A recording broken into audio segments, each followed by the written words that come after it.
This is the Jurgens Jindabyne. It's a lightweight classic and I love it. So let's see what the judges have to say.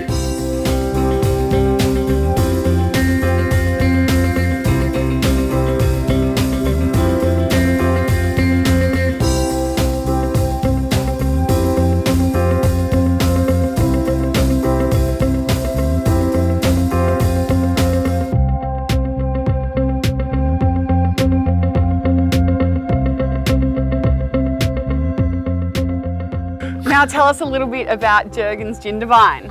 Jergens Jindabyne, it's actually quite different to most of the vans here in the way it's built. It's an Australian built van, although it has some South African origins. Okay. Yeah, most people don't know that, but it's For a lump of plastic, it looks pretty cool, doesn't it? yeah, it's a surprisingly solid van, built a little differently to most other vans here. The chassis, for instance, is based on an Alco design, but it has extra struts across it, as well as some extra extensions on the front of it.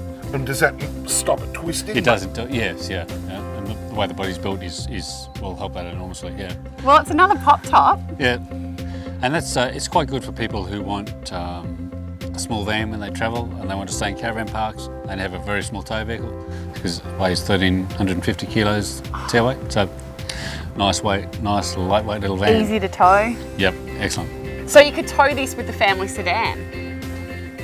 Or Brookie's bright pink Fiat Bambino. Well, no, actually, at 1,350 kilos tow, you will need a sort of fairly substantial mid-size sedan at least to tow this with. Oh, so, but you really actually could tow it with a Magna or something like that. Or a Camry or, a mid-size sort of vehicle. You don't need to upgrade to a four-wheel drive. That's great.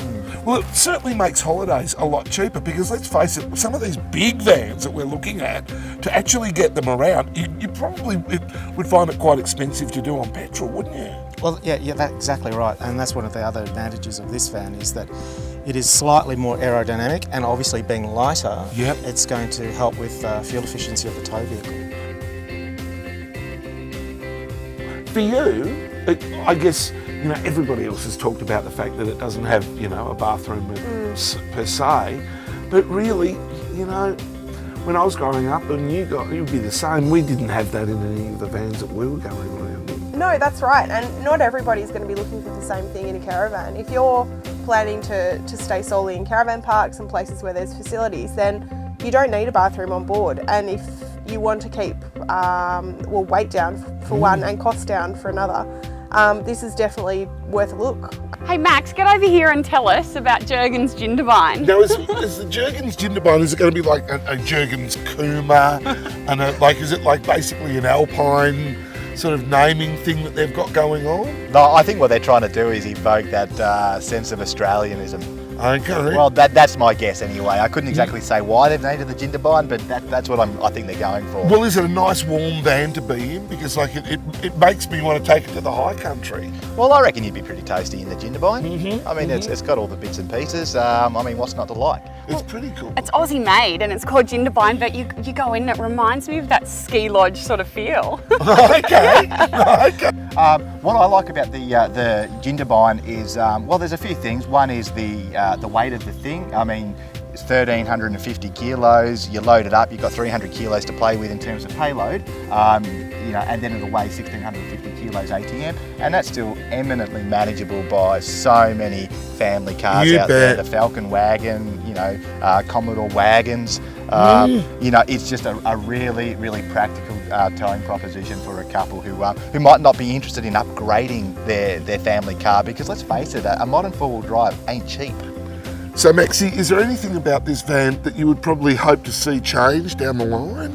Well, the Jindabyne is the only pop top here that doesn't have a bathroom, and take it as it is. This is a good van for 32 grand. You're not really going to get a pop top for 32 grand of this quality with a bathroom. It's just not going to happen. But see, that's not a huge problem because you get all that extra room. Well, it's certainly not a problem for me because you do get a little extra space. In lieu of a bathroom, there's a little bench seat and a bit of extra bench space and all that sort of stuff.